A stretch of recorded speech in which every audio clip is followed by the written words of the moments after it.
60세 이상이라면 한 번쯤 이런 생각을 해보셨을 겁니다. 내가 약 없이도 편안히 잘 수 있을까? 사실 많은 분들이 불면증은 나이 들면 당연하다, 수면제 없이는 불가능하다라고 믿습니다. 하지만 의학적으로 보면 이 믿음은 절반만 맞고 절반은 틀린 이야기입니다. 주무실 때마다 머리는 무겁고 가슴은 두근거리고 새벽마다 눈이 번쩍 떠지지 않으십니까? 이럴 때 대부분은 약국으로 향하거나 처방된 수면제에 의지합니다. 물론 단기간에는 도움이 될 수 있습니다. 하지만 장기적으로는 뇌의 자연 수면 회로를 무너뜨려 오히려 더 큰 문제를 만들 수 있습니다. 여기서 반전의 진실을 알려드리겠습니다. 약 없이도 몸 안에 자연 회복력만으로 꿀잠을 부르는 방법이 존재합니다. 오늘 제가 말씀드릴 내용은 단순한 민간요법이나 전해 내려오는 비법이 아닙니다. 과학적 연구와 의학적 근거가 함께 뒷받침되는 7가지 검증된 자연 수면 루틴입니다. 특히 놀라운 점은 이 방법들은 돈이 거의 들지 않거나 단돈 1,000원에서 몇천 원 정도로 누구나 쉽게 시도할 수 있다는 겁니다. 허브차 한 잔, 따뜻한 조격 손끝, 지압 단순한 호흡법 같은 것들이죠. 바로 오늘 밤부터 실천할 수 있고 약을 끊고 싶은 분들에게 새로운 희망이 될 수 있습니다. 제가 오늘 영상에서 드릴 약속은 간단합니다. 끝까지 보시면 약 없이도 숙면을 돕는 7가지 요법과 반드시 피해야 할 3가지 습관을 모두 알게 되실 겁니다. 여기서 시청자 여러분께 먼저 묻고 싶습니다. 지금 이 영상을 어디서 보고 계신가요? 서울, 부산 혹은 시골의 조용한 마을에서 보고 계실까요? 댓글로 남겨주시면 같은 고민을 가진 분들이 서로 연결될 수 있습니다. 이제 중요한 질문을 드립니다. 만약 오늘 말씀드리는 내용을 놓친다면 10년 뒤 어떤 일이 생길까요? 연구에 따르면 65세 이상, 시니어는 10년 동안 평균적으로 근육량의 1/4이 사라집니다. 그런데 깊은 잠을 못 자면 이 감소 속도는 2배로 빨라집니다. 즉, 잠을 지키는 것이 곧 근육과 뇌를 지키는 길인 것입니다. 하지만 희망이 있습니다. 오늘 제가 소개하는 7가지 자연요법은 단순히 잘 자게 하는 방법이 아니라 몸을 회복시키고 뇌를 진정시키고 마음까지 안정시키는 3박자의 힘을 발휘합니다. 혹시 지금 마음속으로 이런 생각이 들지 않으십니까? 설마 이런 간단한 방법으로 불면증이 나아질까? 저는 의사로서 또 수많은 환자와 이야기를 나눈 사람으로서 확신 있게 말씀드립니다. 네, 가능합니다. 다만 꾸준히 올바른 방법으로 해야 합니다. 오늘부터 저와 함께 작은 변화를 시작해 보시죠. 단돈 1,000원짜리 차 한 잔 손가락 끝에 작은 자극, 그리고 호흡 하나로도 여러분의 뇌와 심장은 조용히 안정을 되찾을 수 있습니다. 그럼 이제 본격적으로 들어가겠습니다. 첫 번째 민간요법은 수천 년 동안 전 세계에서 사랑받아온 허브차의 힘입니다. 카모마일, 라벤더 같은 꽃 한 송이가 어떻게 뇌를 진정시키고 깊은 잠으로 이끌어주는지 지금부터 차근차근 알려드리겠습니다. 불면증으로 고생하는 분들에게 제가 가장 먼저 권하는 자연요법이 있습니다. 바로 허브차입니다. 단순히 따뜻한 물을 마시는 것만으로도 위장이 편안해지고 몸이 이완되지만 허브차는 그 이상의 힘을 가집니다. 대표적인 것이 카모마일입니다. 카모마일에는 아피제닌, 아피게닌이라는 플라보노이드가 들어있는데 이 성분은 뇌의 특정 수용체에 결합하여 신경을 안정시키고 졸음을 유도합니다. 즉, 몸이 스스로 이제 잠들 준비를 해라 라는 신호를 보내도록 도와주는 것이죠. 실제로 수면제를 쓰지 않고도 카모마일 차만으로 깊은 잠을 잘 수 있다는 연구들이 보고되고 있습니다. 또 하나 주목해야 할 허브가 라벤더입니다. 라벤더는 보통 향초나 오일로만 쓰이는 줄 아시지만 차로 마셨을 때도 뇌폐 변화를 주어 긴장을 풀어줍니다. 특히 심장이 두근거려 쉽게 잠들지 못하는 분들에게 효과적입니다. 라벤더 향은 부교감 신경을 자극해 심장 박동수를 안정시키고 혈압까지 살짝 내려주기 때문입니다. 여기에 조금은 생소할 수 있지만 최근 연구에서 주목받는 허브가 있습니다. 바로 레몬밤, 레몬밤입니다. 상쾌한 레몬 향이 나는 이 잎은 유럽에서 오랫동안 불안을 진정시키고 숙면을 돕는 데 쓰여왔습니다. 흥미로운 점은 일부 학자들은 레몬밤이 뇌에 게이바 신경 전달 물질 작용을 강화할 수 있다고 주장한다는 겁니다. 즉, 수면제처럼 뇌를 억지로 눌러 재우는 것이 아니라 뇌가 스스로 차분해지도록 돕는 역할을 한다는 것이죠. 여기서 잠깐 묻고 싶습니다. 혹시 집에 오래된 티백이 남아있지는 않으신가요? 대부분 시니어분들이 차를 좋아하시지만 습관적으로 녹차나 홍차만 드십니다. 그런데 이 두 가지는 카페인이 있어 오히려 밤잠을 방해할 수 있습니다. 녹차 한 잔은 건강에 좋지만 저녁 이후에는 카모마일이나 라벤더 차로 바꿔보시는 게 훨씬 안전합니다. 허브차의 장점은 비용이 거의 들지 않는다는 겁니다. 약국에서 사는 수면제는 한 달에 수만 원이 들지만 허브차는 대형마트나 약초상에서도 저렴하게 구할 수 있습니다. 심지어 베란다에 작은 화분만 두면 직접 키워 차로 즐길 수도 있습니다. 물론 여기에도 논쟁이 있습니다. 허브차가 정말 의학적으로 효과가 있느냐라는 질문 말이죠. 일부 의사들은 허브차의 효과가 단지 플라시보 위약 효과 1뿐이라고 말합니다. 그러나 중요한 것은 플라시보라 하더라도 실제로 몸과 마음이 안정되고 숙면을 얻는다면 그것 자체가 치료 효과라는 점입니다. 수십 년간 환자들을 보며 느낀 것은 결국 환자 본인이 나는 오늘 이 차를 마셨으니 잘 잘 수 있다 라는 믿음을 가지는 것이 진짜 약이 된다는 사실입니다. 여기서 간단한 팁을 드리겠습니다. 허브차는 단순히 뜨겁게 마시는 것보다 45, 50도 정도로 식혀 천천히 마시는 것이 좋습니다. 그래야 위에 부담을 주지 않고 몸 전체가 따뜻해지면서 뇌가 자연스럽게 이완됩니다.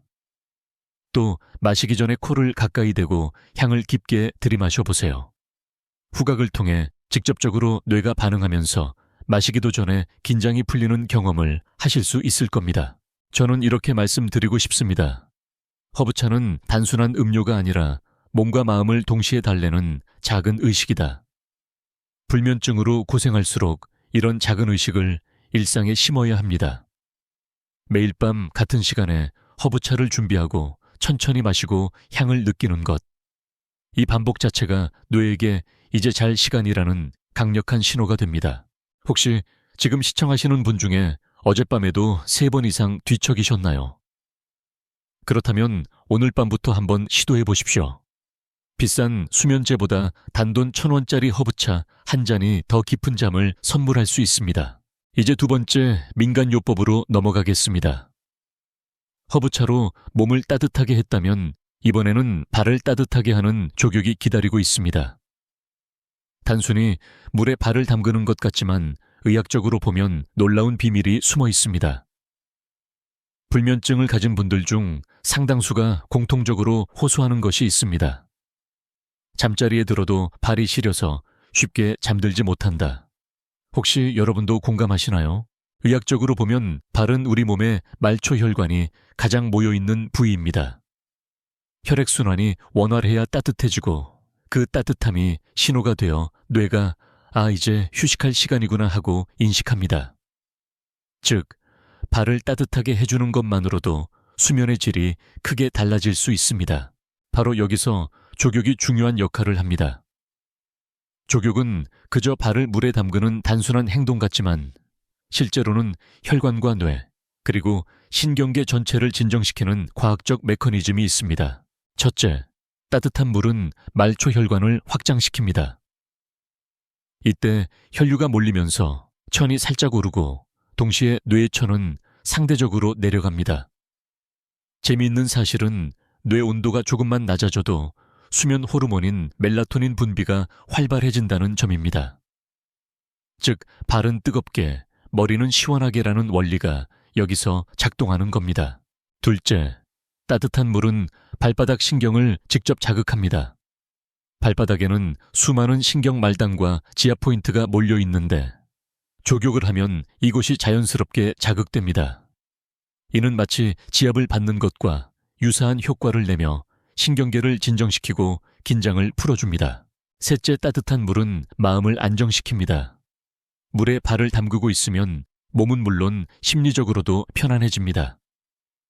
특히 60세 이상 시니어분들은 하루 종일 무릎이나 허리에 무리가 가는 활동을 하셨을 가능성이 많습니다.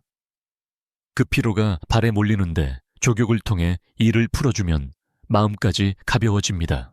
그렇다면 구체적으로 어떻게 하면 좋을까요? 저는 환자분들께 이렇게 권합니다. 물의 온도는 30할 42도 사이가 적당합니다.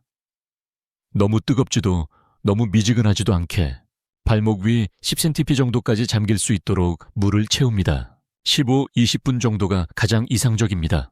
족욕 후에는 바로 수건으로 잘 닦고 보송보송하게 양말을 신어 천을 유지하세요. 여기에 작은 팁 하나. 족욕할 때 소금 한 줌이나 라벤더 오일 몇 방울을 넣어보세요. 피부에 모공을 열어 노폐물을 배출하고 동시에 향이 뇌를 자극해 릴렉스 효과가 배가 됩니다. 혹시 매일 이렇게 할 수 있을까라는 의문이 드시나요? 사실 족욕은 생각보다 간단합니다. 작은 데야 하나만 있으면 되고 물도 따뜻한 수돗물로 충분합니다. 비용은 거의 들지 않지만 효과는 수면제 한 알 못지 않습니다. 여기서 학자들 사이에 흥미로운 논쟁이 있습니다. 일부 연구에서는 족욕의 효과가 심리적인 안정감 때문이지 실제 수면 호르몬과는 관계없다고 주장합니다. 반면 또 다른 연구에서는 족욕을 하면 실제로 멜라토닌 분비가 증가한다는 결과를 보여줍니다. 저는 이렇게 정리하고 싶습니다. 심리적이든 생리적이든 결국 깊은 잠을 부른다면 그것은 충분히 의학적 효과다. 제가 진료 중에 만난 72세 여성 환자분의 이야기를 들려드리겠습니다. 그분은 10년 넘게 수면제를 복용해왔습니다. 하지만 매일 아침 머리가 무겁고 기억력이 점점 떨어져 불안해졌습니다. 제가 권한 것은 거창한 치료가 아니라 단순히 매일 밤 족욕을 해보세요였습니다. 처음에는 반신반의했지만 2주가 지나자 눈에 띄게 달라졌습니다. 밤중에 두세 번 깨던 분이 한 번만 깨고 한 달 후에는 새벽까지 한 번도 안 깨고 주무셨습니다. 그리고 그분은 이렇게 말했습니다. 의사 선생님, 제가 다시 젊어진 기분이에요. 혹시 지금 발이 차갑게 식어 있지는 않으신가요? 그렇다면 오늘 밤 주저하지 말고 따뜻한 물에 발을 담가 보십시오. 그 순간부터 뇌와 몸은 천천히 그러나 확실히 숙면의 길로 들어갈 것입니다. 이제 세 번째 민간요법을 넘어 네 번째로 이어가 보겠습니다. 이번에는 손끝의 작은 자극, 즉 지압 포인트가 불면증을 어떻게 끊어주는지 살펴보겠습니다. 여러분, 혹시 손끝에 잠을 부르는 작은 스위치가 있다는 사실을 아셨습니까? 의학적으로 불면증은 복잡한 원인이 얽혀 있지만 놀랍게도 손끝을 자극하는 간단한 지압만으로도 긴장이 완화되고 뇌가 진정된다는 연구들이 있습니다. 대표적인 지압 포인트 중 하나가 바로 신문혈 신맨주간다입니다. 손목 주름의 새끼손가락 쪽 힘줄과 뼈 사이에 있는 작은 틈이 바로 그 자리입니다. 이곳을 1, 2분 정도 지그시 눌러주면 심장이 안정되고 불안이 가라앉으며 자연스럽게 졸음이 찾아온다고 알려져 있습니다. 또 다른 중요한 포인트는 노궁혈, 라오공쉐입니다. 손바닥 가운데 손가락을 오므렸을 때 중지가 닿는 부분입니다. 이곳은 긴장과 스트레스가 몰리는 자리로 꾹꾹 눌러주면 뇌의 과부하가 풀리듯 편안해지는 효과가 있습니다. 실제로 불면증 환자들이 이 부위를 마사지하면 입이 마르거나 머리가 무거운 증상이 줄어든다는 보고도 있습니다. 정말 이런 손가락 지압이 수면과 무슨 상관이 있을까 하고 의문이 드실 수 있습니다. 여기서 과학적 설명을 드리겠습니다. 손끝과 손바닥에는 자율신경과 연결된 말초신경이 집중되어 있습니다. 이곳을 자극하면 교감신경의 과잉 흥분이 줄어들고 부교감신경이 활성화됩니다. 쉽게 말해 몸이 싸움을 멈추고 휴식을 선택하도록 돕는 것입니다. 여기서 재미있는 사실 하나를 말씀드리겠습니다. 중국 전통 의학에서는 이 지압점들을 심리의 문, 마음의 궁전이라 불렀습니다.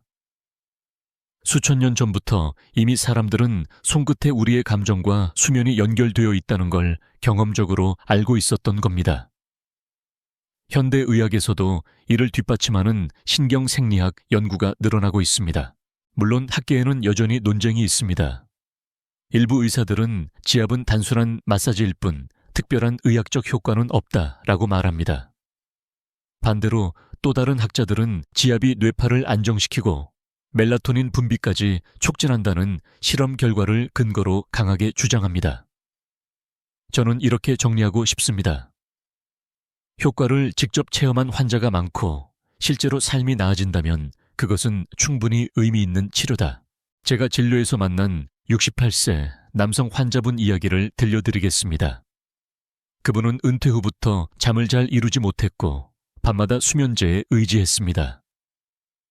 하지만 약을 줄이고 싶다며 찾아오셨죠. 제가 권한 것은 매일 밤 자기 전 손끝 지압을 꾸준히 해보라는 것이었습니다. 놀랍게도 한 달이 차에 지나지 않아 수면제를 절반 이하로 줄일 수 있었고 지금은 가끔 힘든 날만 약을 드십니다. 그분은 이렇게 말씀하셨습니다. 손가락 하나로 인생이 달라질 줄 몰랐습니다. 여러분도 오늘 밤 당장 해보실 수 있습니다. 방법은 간단합니다. 두 손을 무릎 위에 올리고 편안히 앉습니다. 엄지손가락으로 신문혀를 2분간 지그시 누르며 깊게 호흡합니다. 이어서 노궁혀를 원을 그리듯 마사지합니다. 마무리로 손끝을 하나씩 꾹꾹 눌러주면서 긴장을 풀어줍니다. 혹시 지금 영상을 보시면서도 따라 해보시겠습니까? 지금 바로 손목 안쪽을 눌러보세요. 따끔한 듯 시원한 느낌이 오고 어깨의 긴장이 풀리는 것을 느낄 수 있을 겁니다. 지압은 약이 필요 없습니다. 도구도 필요 없습니다. 단지 손끝의 작은 습관이 불면증이라는 큰 문제를 조용히 풀어낼 수 있는 열쇠가 됩니다. 혹시 정말 내게도 효과가 있을까라고 망설이시나요? 제가 드릴 답은 단순합니다. 네, 시도해보지 않으면 아무 일도 일어나지 않습니다. 하지만 오늘 한번 눌러보면 분명 작은 변화가 시작될 것입니다. 자, 이제 손끝 지압으로 몸과 마음이 차분해졌다면 다음 단계는 호흡입니다. 숨을 바꾸는 것만으로도 뇌가 이완되고 깊은 잠이 찾아올 수 있습니다. 곧 이어서 그 비밀을 알려드리겠습니다. 여러분, 혹시 잠자리에 누웠을 때 가슴이 답답하고 숨이 가빠지는 경험을 해보신 적 있습니까? 특히 60세 이후에는 심장과 폐 기능이 조금씩 약해지면서 이런 증상이 흔히 나타납니다. 이럴 때 대부분은 뒤척이거나 억지로 눈을 감지만 사실 가장 빠른 해결책은 호흡에 있습니다. 호흡은 단순히 산소를 들이마시고 내쉬는 과정이 아닙니다. 우리 몸의 자율신경계, 즉 교감신경과 부교감신경의 균형을 조율하는 강력한 스위치입니다. 교감신경은 몸을 긴장시키고 부교감신경은 몸을 쉬게 만듭니다. 그런데 불면증 환자들은 대부분 교감신경이 지나치게 활성화되어 있습니다. 심장은 빨리 뛰고 뇌는 계속 깨어 있으라는 신호를 보내죠. 이때 호흡을 바꿔주는 것만으로도 신경의 균형이 회복됩니다. 여러분이 지금 당장 침대 위에서 할 수 있는 가장 강력한 민간요법 중 하나가 바로 복식호흡입니다. 방법은 간단합니다. 등을 곧게 펴고 편안히 눕습니다. 한 손은 가슴 위에, 다른 손은 아랫배 위에 올립니다. 코로 천천히 숨을 들이마시면서 배가 천천히 부풀어 오르는 것을 느낍니다. 입술을 살짝 오므리고 길게 내쉬며 배가 가라앉는 것을 지켜봅니다. 이 과정을 5분만 해도 맥박이 차분해지고 머릿속의 소란스러움이 가라앉기 시작합니다.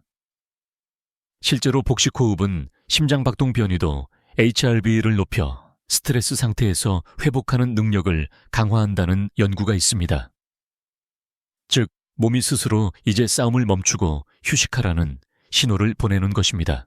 여기서 흥미로운 사실 하나를 더 말씀드리겠습니다. 고대 인도 요가에서는 수천 년 전부터 프라나야마라는 호흡법을 통해 마음을 다스렸습니다. 당시에는 과학적 용어가 없었지만 이미 사람들은 호흡이 마음과 수면에 직접적인 영향을 미친다는 걸 체험적으로 알고 있었던 것이죠. 하지만 학계에서는 여전히 논쟁이 있습니다. 일부 연구자들은 호흡법은 단순한 이완 요법일 뿐 수면 개선 효과는 제한적이다라고 주장합니다. 반면 또 다른 연구자들은 호흡 훈련이 불면증 환자의 수면 효율을 20-30% 개선한다는 데이터를 제시합니다. 저는 이렇게 말씀드리고 싶습니다. 결국 중요한 것은 수치가 아니라 실제로 삶이 달라지는 경험입니다. 제가 만난 74세 여성 환자분 이야기를 들려드리겠습니다.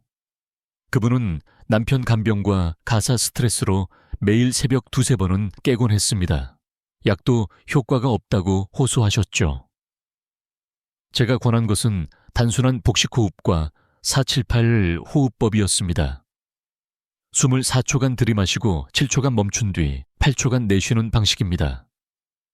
처음에는 어려워했지만 일주일 정도 연습한 후 놀라운 변화를 경험했습니다. 선생님, 밤에 누우면 불안이 줄고 호흡만 해도 몸이 가벼워집니다. 지금은 수면제 없이도 6시간 이상 깊이 주무십니다. 여러분도 오늘 밤 당장 따라 해보실 수 있습니다. 지금 제가 말씀드린 대로 손을 배 위에 올리고 숨을 천천히 들이마셨다가 길게 내쉬어 보십시오. 혹시 그 순간 머리의 무거움이 조금 가벼워지지 않으십니까? 또 하나 중요한 팁은 호흡과 함께 상상을 곁들이는 것입니다.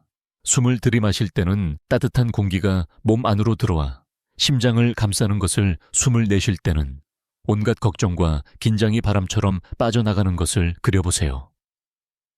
이 작은 상상만으로도 뇌는 진짜로 긴장이 풀리고 있다고 착각합니다. 호흡은 약도 아니고 돈도 들지 않습니다. 하지만 꾸준히 실천하면 수면의 질을 지켜주는 가장 강력한 무기가 될 수 있습니다.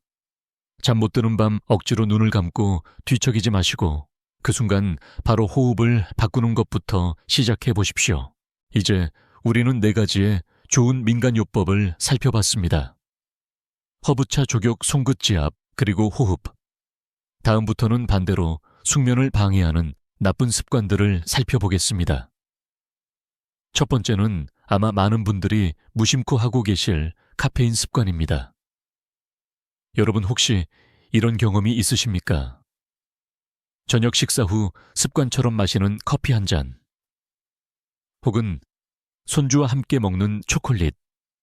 그 순간에는 기분이 좋아지고 피곤이 풀리는 듯하지만 막상 밤이 되면 눈이 말똥말똥해지고 쉽게 잠들지 못하는 경우가 있지요. 그 원인이 바로 카페인입니다. 카페인은 뇌 속에서 졸음을 유도하는 아데노신이라는 물질의 작용을 막습니다. 아데노신은 하루 종일 쌓여서 뇌가 피곤하다고 신호를 보내는데 카페인은 그 수용체에 달라붙어 아직 졸리지 않아 라고 착각하게 만드는 것입니다. 그 결과 몸은 지쳐 있는데도 불구하고 뇌는 깨어 있으라고 명령합니다. 특히 60세 이상 시니어에게는 이 영향이 훨씬 더 큽니다. 왜냐하면 나이가 들수록 간에 카페인 분해 능력이 떨어지기 때문입니다. 젊을 때는 오후에 마신 커피도 밤에는 어느 정도 분해되지만 노년기에는 6-8시간 이상 카페인이 몸에 남아있을 수 있습니다. 즉, 오후 3시에 마신 커피가 밤 11시에도 여전히 뇌를 자극하고 있는 셈입니다. 여기서 반전의 진실을 말씀드리겠습니다. 많은 분들이 나는 커피를 마셔도 잘 자는데 라고 말씀하십니다. 하지만 연구를 보면 카페인을 섭취한 사람들은 자는 시간이 줄어들지 않더라도 깊은 수면 단계, REM, NREM가 얕아지는 경향이 있습니다. 즉, 자는 것 같아도 숙면을 취하지 못해 아침에 피곤한 것이죠. 또 하나 놓치기 쉬운 함정이 있습니다. 카페인은 커피에만 있는 것이 아닙니다. 홍차, 녹차, 콜라, 에너지 음료, 심지어 일부 진통제에도 숨어 있습니다. 특히 나는 차를 마시니까 괜찮아 라고 생각하시는 분들이 많지만 녹차나 홍채도 상당량의 카페인이 들어 있습니다. 따라서 저녁 이후에는 가능하면 카페인이 없는 허브차로 대체하는 것이 좋습니다. 여기서 작은 팁 하나. 만약 커피를 완전히 끊기 힘들다면 오전 11시 이전으로만 마시는 습관을 들이십시오. 그 이후에는 카페인이 몸에서 오래 머물러 밤 수면을 방해할 가능성이 높습니다. 물론 학계에서도 이런 질문이 있습니다. 카페인을 완전히 끊는 것이 답일까? 아니면 적당히 조절하는 것이 더 나을까? 일부 학자는 카페인을 일정량 섭취하면 오히려 기분을 안정시키고 낮 동안 활동성을 높여서 수면에 긍정적 영향을 줄 수도 있다고 주장합니다. 하지만 대부분의 수면 전문가들은 저녁 이후 카페인은 반드시 피해야 한다는 데 의견을 같이 합니다. 제가 만난 67세 남성 환자분의 사례를 말씀드리겠습니다. 그분은 늘 나는 밤에도 커피를 마셔도 잘 잔다고 자부하셨습니다.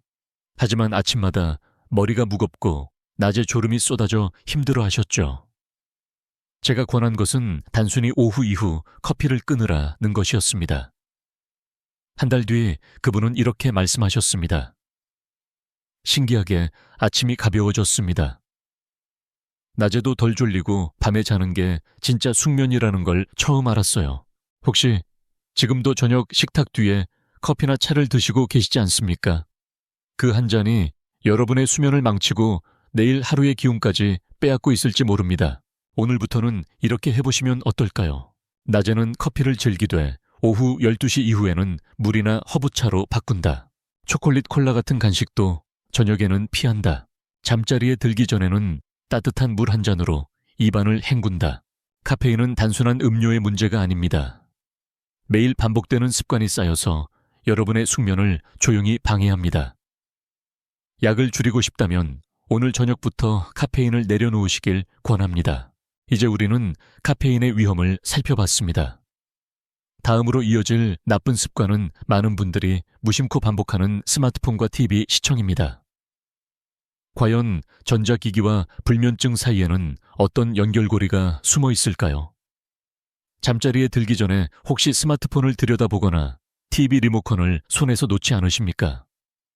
많은 분들이 조금만 보고 자야지 하고 시작하지만 어느새 1시간, 2시간이 훌쩍 지나갑니다. 그리고 그 결과는 새벽까지 눈이 말똥말똥 떠있는 자신을 발견하게 되죠. 이 습관이 불면증을 악화시키는 이유는 분명합니다. 첫째, 스마트폰과 TV에서 나오는 블루라이트 때문입니다. 블루라이트는 낮의 햇빛과 유사한 파장을 가진 빛으로 뇌를 자극해 아직 낮이다 깨어 있어라 라는 신호를 보냅니다. 그 결과 멜라토닌 분비가 억제되고 몸은 졸려도 뇌는 깨어있게 되는 것입니다. 둘째, 콘텐츠 자체가 뇌를 흥분시킵니다. 뉴스 속 자극적인 사건 드라마의 긴장감, 유튜브의 빠른 화면 전환. 이 모든 것이 뇌를 각성 상태로 몰아넣습니다. 특히 고령층은 감정이입이 강하기 때문에 TV 속 이야기 하나에도 쉽게 긴장하고 마음이 불안정해질 수 있습니다. 셋째, 전자기기의 전자파와 소리 자극이 문제를 더합니다. 스마트폰을 머리맡에 두고 자는 분들이 많습니다. 그런데 뇌와 가까운 위치에서 전자파가 계속 발생하면 뇌파의 안정성이 무너질 수 있다는 연구들이 있습니다. 아직 확정적이지는 않지만 충분히 경계해야 할 요인입니다. 여기서 흥미로운 논쟁이 있습니다. 일부 학자들은 TV를 보는 것이 오히려 시니어의 외로움을 줄이고 심리적 안정에 도움을 준다고 주장합니다. 하지만 대부분의 수면 전문가들은 잠자리에 들기 전에 스크린 시청은 반드시 피해야 한다는 데 의견을 모읍니다. 그 이유는 명확합니다. 심리적 안정보다도 생리적 각성 효과가 훨씬 강력하기 때문입니다. 제가 기억하는 70대 여성 환자분의 이야기를 들려드리겠습니다. 그분은 늘 새벽 12시까지 TV 홈쇼핑을 보며 시간을 보내셨습니다. TV 보다가 잠드는 게 습관이에요 라고 말씀하셨죠. 하지만 아침에는 머리가 무겁고 낮에는 늘 피곤하다고 호소했습니다. 제가 권한 것은 단순했습니다. 잠자리에 들어가기 1시간 전에는 TV를 끄고 스마트폰도 멀리 두세요. 처음에는 무료하다고 힘들어했지만 대신 라디오를 듣거나 책을 읽도록 권했습니다.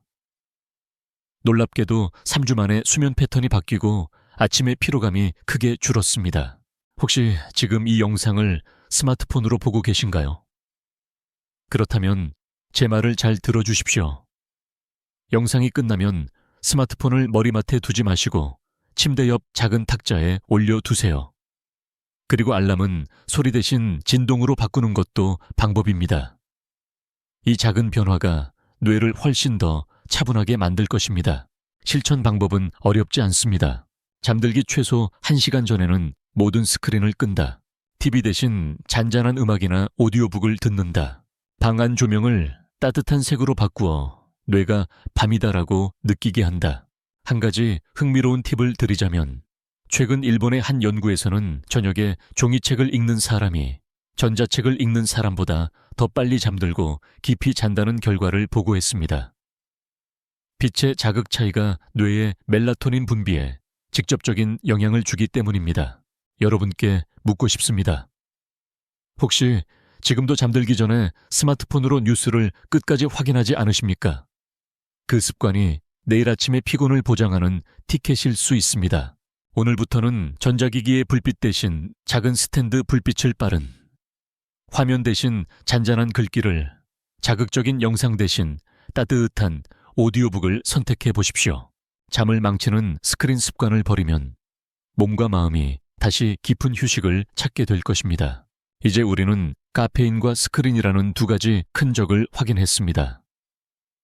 다음으로 이어질 나쁜 습관은 많은 분들이 무심코 반복하는 늦은 밤 폭식입니다. 위장이 쉬지 못하면 뇌도 결코 쉴 수 없다는 사실을 아셔야 합니다. 혹시 이런 경험 있으십니까? 밤 10시가 넘었는데도 배가 출출해서 라면을 끓이거나 밥을 한 그릇 더 드신 적이 있나요? 그 순간에는 허기가 달래지고 기분도 나아지는 것 같지만 막상 잠자리에 누우면 속이 더부룩하고 뒤척이다 새벽을 맞이하게 되지요. 이것이 바로 늦은 밤 폭식이 불면증을 악화시키는 이유입니다. 첫째, 위장은 밤에도 쉬어야 합니다. 하지만 늦은 밤 폭식은 위장을 과부하 상태로 몰아넣습니다. 소화기관은 음식을 분해하기 위해 강력하게 활동을 시작하고 그 신호는 뇌까지 전달됩니다. 즉, 몸은 피곤해도 위와 뇌는 아직 깨어 있어야 한다라고 착각하게 되는 것이죠. 둘째, 위산 역류와 속쓰림이 수면을 방해합니다. 특히 노년기에는 식도 괄약근이 약해져 음식물이 역류하기 쉽습니다. 늦게 먹은 음식이 눕자마자 식도로 올라오면 가슴이 답답하고 기침이 나며 결국 수면이 깨집니다. 셋째 점, 늦은 밤 폭식은 혈당을 급격히 올렸다가 떨어뜨립니다. 이 과정에서 인슐린이 과도하게 분비되고 몸은 불안정한 에너지를 소모하느라 뇌가 진정되지 못합니다. 특히 단 음식이나 라면 같은 고탄수화물 식사는 그 영향이 더 큽니다. 여기서 재미있는 반전의 진실이 있습니다. 많은 분들이 잠자기 전에 뭘 먹어야 잠이 잘 온다고 믿습니다. 예를 들어 따뜻한 우유나 작은 간식이 도움이 된다고 하죠. 실제로 적당량의 가벼운 간식은 수면을 돕기도 합니다. 그러나 문제는 양과 시간입니다. 조금은 도움이 되지만 폭식은 반드시 수면을 망친다는 사실을 기억해야 합니다. 실제로 미국 수면학회에서는 취침 2시간 전 이후에는 되도록 음식을 섭취하지 말라고 권고합니다. 한국에서도 비슷한 연구가 발표된 적이 있습니다. 늦은 밤 폭식을 하는 사람들은 그렇지 않은 사람보다 수면 효율이 20% 이상 낮다는 결과였습니다. 여기서 학계의 논쟁을 잠깐 짚어보겠습니다. 일부 연구자들은 소량의 단백질이나 트립토판이 들어있는 간식은 오히려 숙면을 돕는다고 말합니다. 예를 들어 바나나, 아몬드, 따뜻한 우유 같은 음식이 그렇습니다. 반대로 다른 학자들은 아무리 소량이라도 밤 늦게 먹는 것은 위장 활동을 방해한다고 주장합니다. 저는 이렇게 정리하고 싶습니다. 밤에 가벼운 간식은 괜찮지만 폭식은 반드시 피해야 한다. 제가 만난 65세 남성 환자분은 늘 이렇게 말씀하셨습니다. 저녁만 먹으면 금방 배가 꺼져서 밤에 라면 없이는 못 잡니다. 그분은 매일 새벽 2, 3시까지 뒤척였고 아침엔 늘 피곤했습니다. 제가 드린 조언은 간단했습니다. 저녁에 단백질과 채소를 충분히 드시고 밤에 배가 고프면 따뜻한 우유 한 잔이나 바나나 반 개만 드세요. 처음엔 허전했다고 하셨지만 2주가 지나자 수면의 질이 달라졌습니다. 이제는 라면 생각이 안 나고 밤에 누우면 눈이 저절로 감깁니다. 라고 하셨죠. 혹시 여러분도 지금 밤마다 출출함 때문에 식탁 앞에 앉고 있지는 않습니까? 그 작은 유혹이 내일 하루의 에너지와 건강을 갉아먹고 있다는 사실을 기억하십시오. 오늘부터 이렇게 실천해 보시길 권합니다. 저녁은 늦어도 7시 이전에 마친다. 밤 9시 이후에는 물이나 허브차로만 허기를 달랜다. 배가 고프면 우유 한 잔, 견과류 한 줌 정도로 충분히 만족한다. 불면증은 단순히 잠의 문제가 아니라 위와 뇌의 균형이 깨진 결과입니다. 위가 쉬지 못하면 뇌도 쉬지 못합니다. 따라서 오늘 밤부터는 늦은 폭식을 과감히 멈추는 것이 숙면의 첫걸음이 될 수 있습니다. 이제 우리는 늦은 밤 폭식의 위험을 살펴보았습니다. 다음으로 이어질 나쁜 습관은 많은 분들이 오해하고 있는 낮잠 습관입니다. 짧은 낮잠은 도움이 되지만 잘못된 낮잠은 오히려 밤잠을 망친다는 사실을 아셔야 합니다. 여러분, 혹시 이런 경험 있으신가요? 점심을 먹고 나면 눈꺼풀이 무거워져서 소파에 눕는다. 30분만 잔다고 했는데 눈을 뜨니 2시간이 훌쩍 지났다. 겪어보신 분들 많으실 겁니다. 그리고 그날 밤은 어김없이 새벽까지 잠을 이루지 못했지요. 사실 낮잠은 양날의 검입니다. 짧게는 피로를 풀고 뇌를 재충전시켜주지만 잘못된 낮잠은 밤잠을 망치는 가장 큰 원인이 됩니다. 첫째, 낮잠이 길어지면 밤의 수면 압력이 줄어듭니다. 우리 몸은 하루 종일 활동하면서 아데노신이라는 졸음 물질을 쌓아갑니다. 그 물질이 충분히 쌓여야 뇌가 잠자라고 신호를 보내는데 낮에 오래 자버리면 그 압력이 풀려버려 밤에 졸리지 않게 됩니다. 둘째, 늦은 시간에 낮잠은 생체 리듬을 깨뜨립니다. 오후 덧시 이후에 자는 낮잠은 마치 시계를 1~2시간 뒤로 돌려놓는 것과 같습니다. 그 결과 몸은 여전히 오후라고 착각하고 밤에는 각성 상태로 머물게 되죠. 셋째, 긴 낮잠은 깊은 수면 단계에 들어가 버립니다. 짧은 졸음이 아니라 실제 수면으로 전환되면서 뇌가 한 사이클을 중간에 잘라버리게 되는 겁니다. 그래서 깼을 때 머리가 무겁고 오히려 더 피곤해지는 현상이 나타납니다. 여기서 재미있는 반전이 있습니다. 짧은 낮잠, 즉 파워냅은 오히려 도움이 됩니다. 20분 이내의 낮잠은 뇌의 집중력을 높이고 심장 건강에도 좋다는 연구 결과가 있습니다. 즉, 낮잠이 나쁜 것이 아니라 방법이 잘못된 것입니다. 학계에서도 이 주제는 논쟁이 치열합니다. 노년기에는 낮잠이 필요하다는 의견과 낮잠을 줄여야 밤잠이 산다는 의견이 대립합니다. 하지만 최근 다수의 연구는 한 가지 결론으로 모입니다. 낮잠은 짧고 이른 시간에만 하라. 이것이 숙면을 지키는 최선의 방법이라는 것이죠. 제가 기억하는 69세 여성 환자분의 사례를 들려드리겠습니다. 그분은 늘 오후 5시에 TV를 보며 졸다가 2시간 이상 낮잠을 자곤 했습니다. 밤마다 뒤척이며 수면제에 의지했고 아침에는 늘 피곤했습니다. 제가 권한 것은 단순했습니다.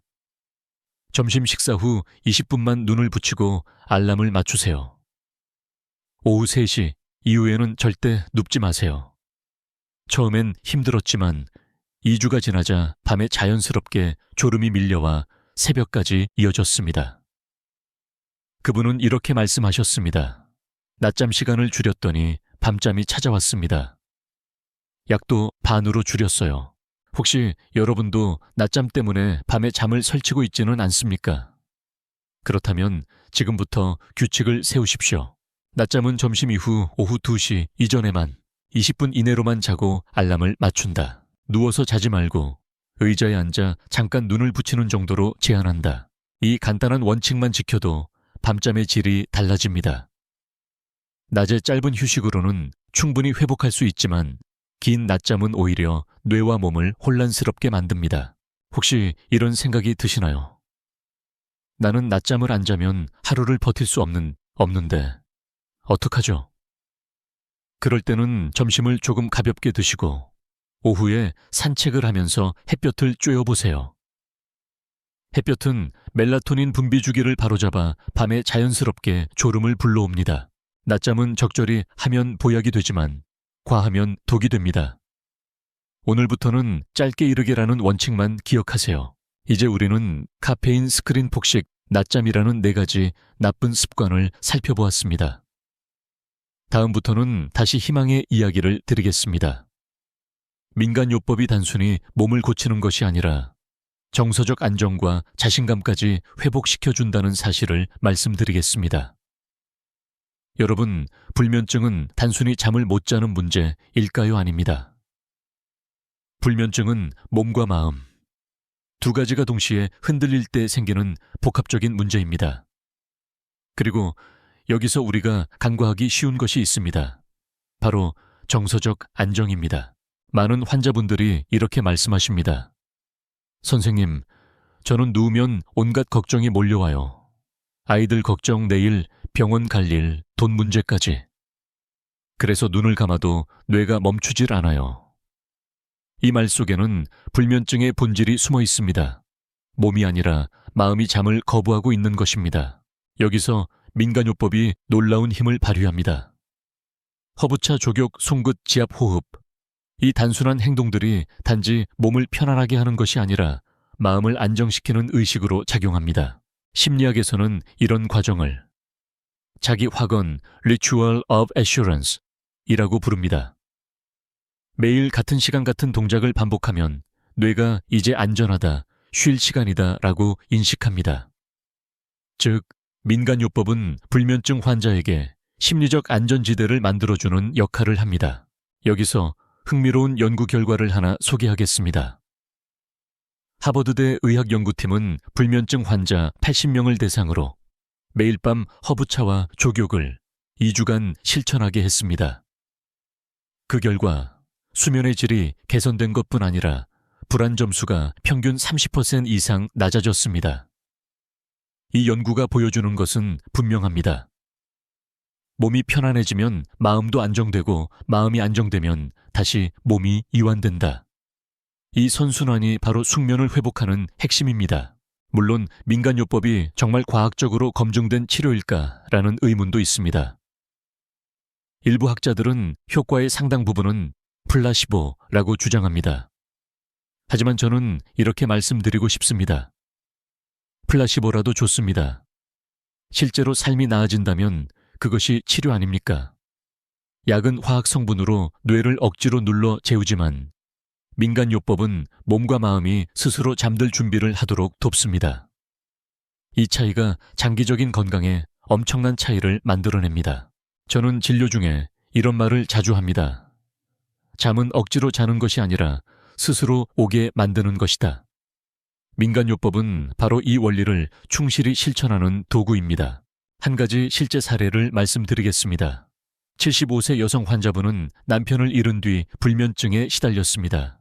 약을 먹어도 새벽에 깨고 우울감이 심해졌습니다. 제가 권한 것은 거창한 치료가 아니었습니다. 매일 밤 자기 전 조격을 하며 남편과의 좋은 추억을 떠올리라고 했습니다. 처음에는 눈물이 났지만 차츰 마음이 차분해지고 잠들기 전에 감사의 마음이 생겼다고 합니다. 그리고 한 달 후 그분은 이렇게 말씀하셨습니다. 이제는 잠이 제적이 아니라 친구가 된 것 같아요. 혹시 여러분도 밤마다 마음이 불안해서 눈을 감지 못하고 있습니까? 그렇다면 오늘부터는 민간요법을 단순한 습관이 아니라 마음을 다독이는 의식으로 바꾸어 보시길 권합니다.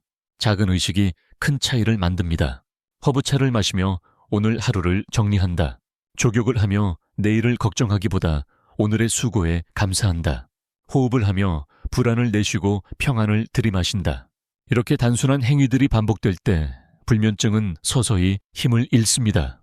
여러분께 다시 한번 묻고 싶습니다. 혹시 지금 잠을 적으로 생각하고 계시지 않습니까? 잠은 싸워 이길 대상이 아닙니다. 잠은 우리가 맞이해야 할 가장 따뜻한 친구입니다. 이제 우리는 민간요법이 단순히 몸을 위한 것이 아니라 마음을 위한 길이라는 것을 확인했습니다. 다음 장에서는 지금까지 배운 좋은 습관과 피해야 할 나쁜 습관을 한눈에 정리하면서 여러분께 다시 희망의 메시지를 드리겠습니다. 이제 여기까지 오신 여러분은 아마 머릿속이 한결 정리되셨을 겁니다. 우리가 배운 것은 단순한 민간요법 7가지와 피해야 할 나쁜 습관 몇 가지가 아니라 삶을 바꾸는 선택의 힘이었습니다. 먼저 오늘 배운 좋은 습관들을 떠올려 봅시다. 카모마일, 라벤더 같은 허브차 한 잔으로 뇌를 진정시키는 힘, 발을 따뜻하게 담그는 족욕이 전신의 긴장을 풀어주는 비밀, 손끝에 작은 지압이 불안한 마음을 차분하게 만드는 효과, 호흡만 바꿔도 뇌가 이완되고 몸이 편안해지는 놀라운 경험.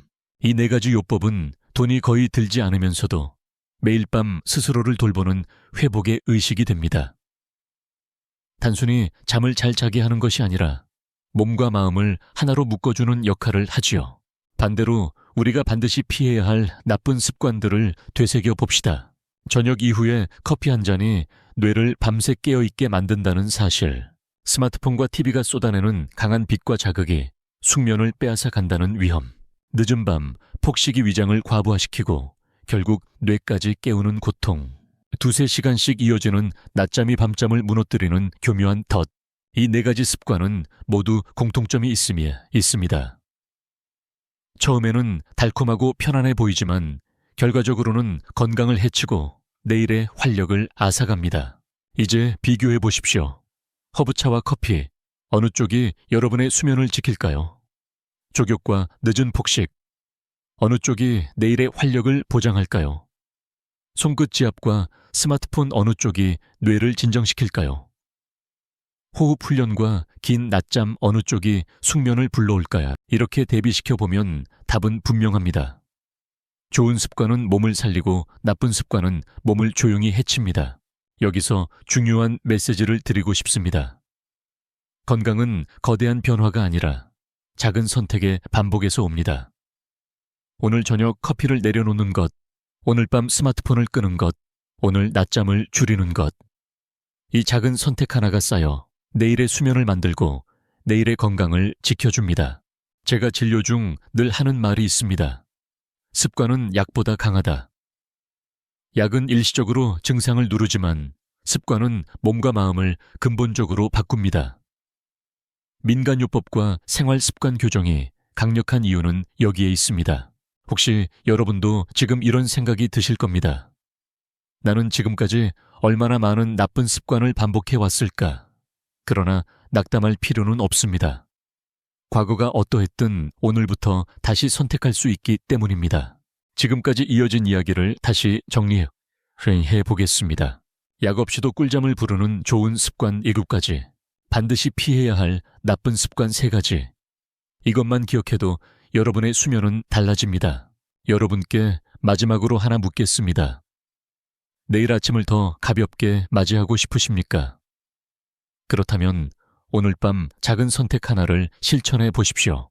좋은 습관은 내일의 선물이고 나쁜 습관은 내일의 빚입니다. 이 둘 사이에서 오늘 여러분이 내리는 선택이 곧 10년 후의 건강을 결정합니다. 이제 우리는 대비를 통해 메시지를 분명히 했습니다. 마지막 장에서는 이 모든 내용을 다시 감싸 안으며 여러분께 힘과 용기를 드리는 따뜻한 마무리를 하겠습니다. 여러분, 지금까지 긴 시간을 함께 해주셔서 감사합니다. 오늘 우리가 나눈 이야기를 마음속에 다시 새겨보시기 바랍니다. 우리는 약 없이도 꿀잠을 부를 수 있는 7가지 민간요법을 배웠습니다. 허브차 족욕 손끝 지압 호흡, 그리고 이어지는 작은 습관들. 이것들은 단순히 옛날 어르신들의 전해 내려온 지혜가 아니라 과학적으로도 점점 입증되고 있는 방법입니다. 그리고 우리는 반드시 피해야 할 3가지 나쁜 습관도 살펴봤습니다. 저녁 이후에 카페인 밤늦은 스마트폰과 TV 늦은 폭식과 긴 낮잠. 이것들은 잠을 망치고 몸을 망가뜨리고 결국 내일의 활력을 빼앗아가는 숨은 적이었습니다. 이제 중요한 것은 단 하나입니다. 오늘 밤부터 실천하는 것. 여러분께 질문 드립니다. 오늘 말씀드린 7가지 방법 중 내가 바로 시작할 수 있는 것은 무엇일까? 허브차를 끓여 마실 수도 있고 족욕을 시도할 수도 있고 단지 호흡 하나를 바꿀 수도 있습니다. 어떤 것이든 좋습니다. 중요한 것은 작은 행동 하나를 오늘 실천하는 것입니다. 혹시 이런 생각이 드실 수도 있습니다. 나는 오랫동안 불면증에 시달려 왔는데 이런 간단한 방법으로 될까? 저는 이렇게 답하고 싶습니다. 네, 오늘 밤 바로 달라질 수 있습니다. 완전히 나아지지 않더라도 오늘 밤이 어제보다 나아진다면 그것이 변화의 시작입니다. 여러분, 기억하십시오. 잠은 싸워서 얻는 것이 아닙니다. 잠은 우리가 맞이하고 받아들이고 초대해야 할 손님입니다. 허브차를 준비하는 손길발을 따뜻하게 하는 물소리, 손끝의 지압과 느린 호흡이 바로 그 초대장입니다. 저는 여러분께 이렇게 말씀드리고 싶습니다. 지금부터 다시 시작할 수 있습니다. 과거에 얼마나 많은 밤을 뒤척였는지는 중요하지 않습니다. 오늘 밤부터 내일 아침부터 새로운 길이 열립니다. 마지막으로 부탁드립니다. 오늘 영상에서 가장 놀라웠던 방법은 무엇이었나요? 댓글로 남겨주시면 다른 분들이 큰 힘을 얻을 수 있습니다. 또 좋아요와 구독은 이 정보를 더 많은 분들께 전하는 힘이 됩니다. 여러분의 작은 클릭이 다른 분들의 삶을 바꾸는 씨앗이 될 수 있습니다. 우리는 함께할 수 있습니다. 잠을 회복하고 몸을 살리고 마음을 지켜내는 이 여정을 여러분 혼자 걸어가실 필요는 없습니다. 같이 배우고 같이 실천하면서 더 건강한 내일을 만들어 갑시다. 지금까지 듣기만 해도 튼튼해지는 튼튼 라디오였습니다. 오늘 밤 여러분의 머리맡에 따뜻한 평안이 함께하길 바랍니다. 건강한 하루 되십시오.